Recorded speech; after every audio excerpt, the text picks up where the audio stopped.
안녕하세요. 수학 어차피입니다. 예. 오늘은 1강이고 1강에서는 방정식과 해, 그 다음에 항등식에 대해서 조금 말씀을 드리려고 하는데요. 일단은 등식.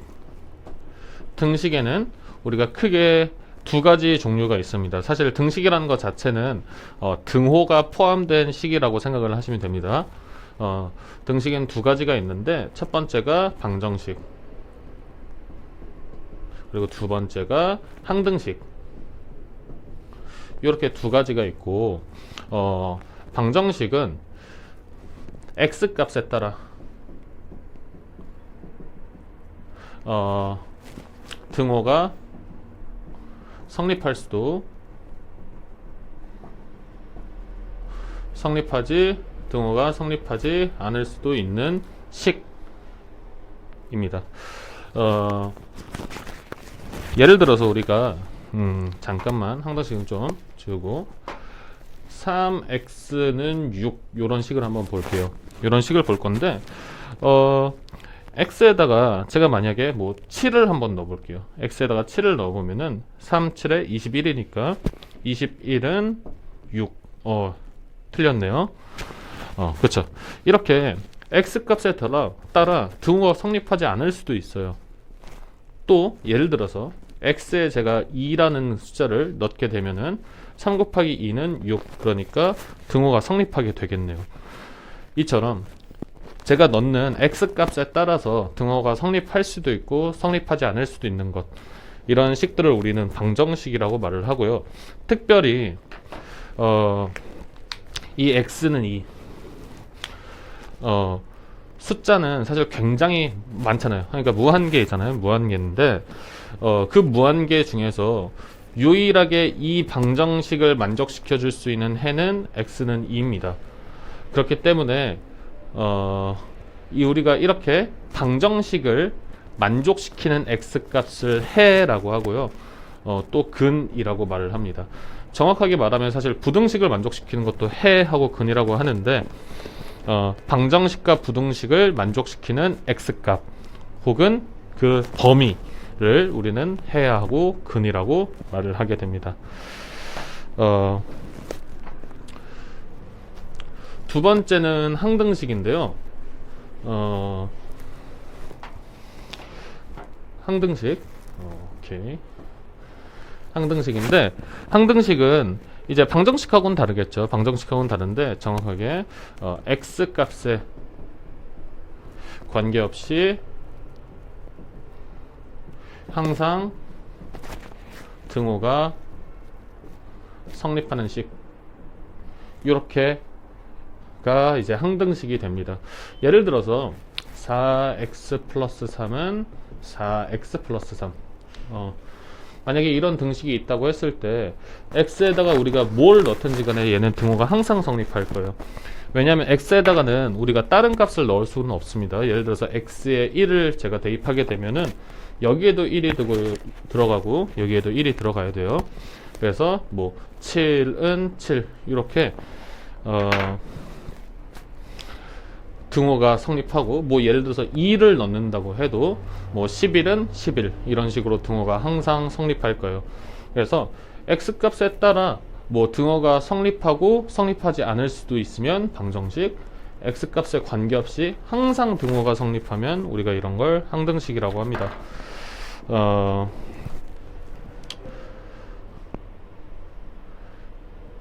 그래서 이제 또 우리가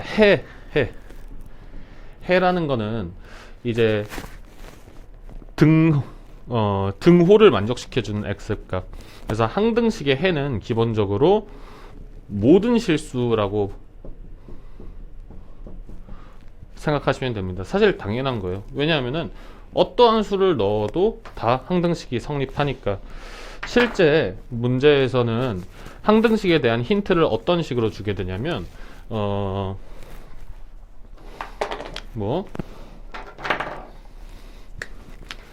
항등식을 나타내는 표현들이 있는데 x 값에 관계없이 모든 실수 x에 대해 임의의 x에 대해 다음 등식이 성립한다 하면서 이제 문제 이제 등식이 나오게 됩니다. 그래서 그러니까 수학은 기본적으로 항상 학생들을 조금 낚아먹으려고요. 왜냐면 시험에 적어도 한국 시험의 목적이 학생들이 틀려야 등급대가 나뉠 거니까 모두가 맞출 수 있는 문제를 낼 수가 없습니다. 그렇기 때문에 그냥 항등식이라고 주면 좋은데 이런 식으로 이제 둘러서 표현을 하는 거예요. 그래서 x값에 관계없이 다음 등식이 성립한다. 모든 실수 x에 대해서 다음 등식이 성립한다. 임의의 x에 대해서 다음 등식이 성립한다. 이런 식으로 멘트가 나오게 되면 기본적으로 우리가 항등식이라고 조금 판단을 해야 합니다. 그리고 또 항등식의 성질 중에 하나가 제가 아까 잠깐 적어놨는데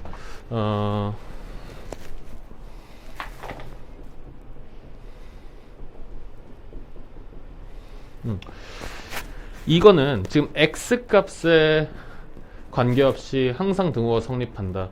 x에 대한 항등식입니다. x에 대한 항등식인데 x에 대한 항등식이라고 한다면 x의 차수와 같은 항들의 개수와 같아요. 이게 항등식의 특징인데 그러니까 얘도 x에 대한 1차, x에 대한 1차 사실상 얘는 상수항인데 항등식이 되려면 x에 대한 항등식이 되려면 x의 차수와 같은 항들의 개수가 같아야 된다.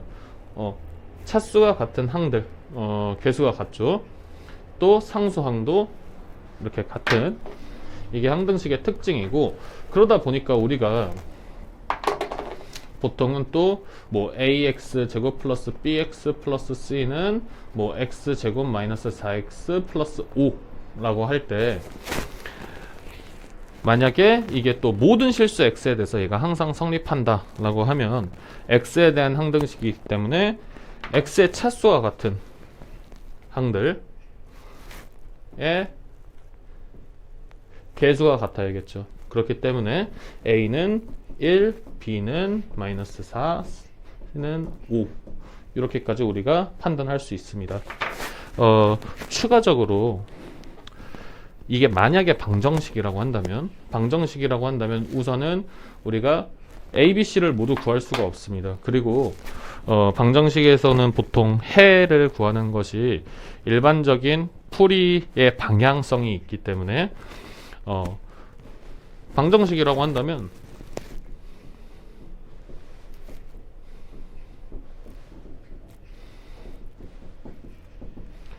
한쪽으로 몰고요.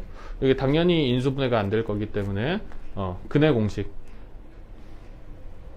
제가 잠깐 조금 생각을 하면은 근해 공식 2차 방정식의 근해 공식도 사실 얘가 2차식이라는 전제가 되거든요. 근데 이제 a가 우리가 1인지 아닌지 모르기 때문에 사실은 근해 공식을 쓰기 전에도 케이스를 나눠야 됩니다.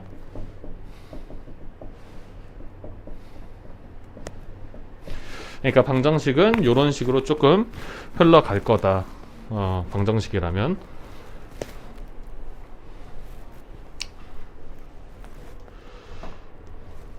하고 제가 항등식에 대한 예시 문제 하나만 조금 풀고 넘어가도록 하겠습니다.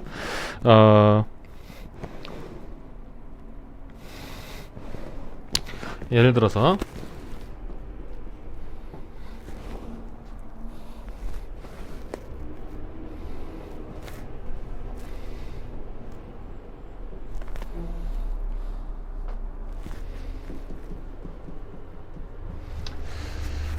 이게 x에 대한 항등식, 그러니까 예를 들어서 임의의 x에 대해서 다음 등식이 성립한다 하면서 이런 등식이 나왔어요.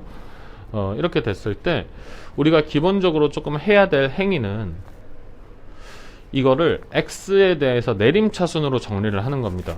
선생님 왜요? x에 대한 항등식이기 때문에 차수가 같은 항들의 개수가 같거든요. 양변에. 그렇기 때문에 얘를 x로 묶으시는 거예요. 그래서 그래서 가끔 우리가 막 원의 방정식이라든지 뭐 직선의 방정식 할 때 뭐 k 값과 상관없이 뭐 이런 멘트가 나오면서 할 때 학생들이 사실 아무 생각 없이 k로 묶었던 경험이 있을 거예요. 근데 그 k로 묶는 게 k 값에 관계없이, 그러니까 k에 대한 항등식이라는 얘기입니다. 그렇기 때문에 내림차순으로 정리를 하기 위해서 k로 묶었던 거예요. 그래서 얘도 보면 a 플러스 b x 마이너스 a 마이너스 3b 4x 마이너스 8. 그러니까 만약에 얘가 항등식이라면 지금 이 우변에 있는 이 식들도 좌변으로 넘길 필요가 없어요. 가끔 학생들을 보면 항등식을 풀 때 뭐 이것도 다 넘겨서 뭐 a 플러스 b 마이너스 4가 0이다 뭐 이렇게 넘어가는 경우가 있는데, 그렇게 풀 필요가 없고 그냥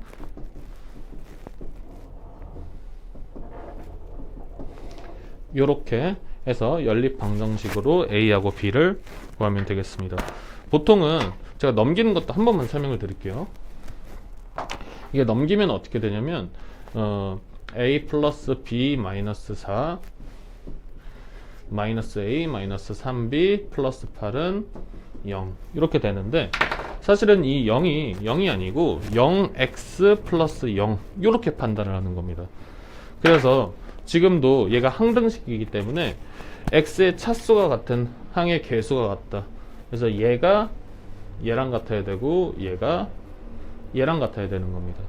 그렇기 때문에 학생들이 뭐 이제 넘겨서 그냥 이퀄 제로 이렇게 두고 풀었는데, 이것도 사실은 항등식의 특성인 뭐 그 문자에 대한 차수와 같은 항들의 개수가 같다, 양변에 있는 그렇게 해서 풀게 되는 겁니다. 그래서 이번에 방정식하고 해하고 항등식에 대한 개념은 여기서 마무리하는 걸로 하고, 꼭 방정식, 해, 항등식 이렇게 들어보면은 사실 그렇게 엄청 어렵지 않잖아요. 제가 좀 이렇게 강의를 했는데 제가 아직 안 들어봐서 모르겠는데 제 강의를 사실 이 개념들은 우리가 개념서를 보더라도 충분히 이해할 수 있는 개념들이에요. 그만큼 어렵지 않은 개념들이기 때문에 꼭 숙지를 하고, 그리고 또 하나만 더 말씀드리고 마무리 짓도록 하겠습니다. 개념을 내가 이렇게 보고 이렇게 끄덕인다, 그건 아는 게 아닙니다. 꼭 설명하세요. 나보다 어린 학생들을 기준으로 설명해 준다라고 생각하고 한번 주저리 그냥 말을 하세요. 혹은 백지로 써보던가. 그러니까 두 가지예요. 끄덕이는 거는 개념 아는 게 아니고요, 항상 표현을 해야 됩니다. 표현.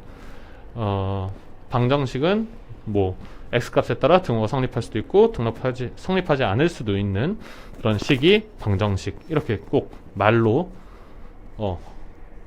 혼자 있을 때 한번 주저리 떠들거나, 혹은 뭐 사람들 많으면은 백지에서 이렇게 써보거나, 뭐 간단해요. 백지에다 그냥 방정식, 항등식 해 이렇게 써놓고 내가 한번 써보면 되니까, 그렇게 해서 내가 쓸 수 있을 때가 그 개념을 진짜 안다라고 판단을 하셔야 됩니다.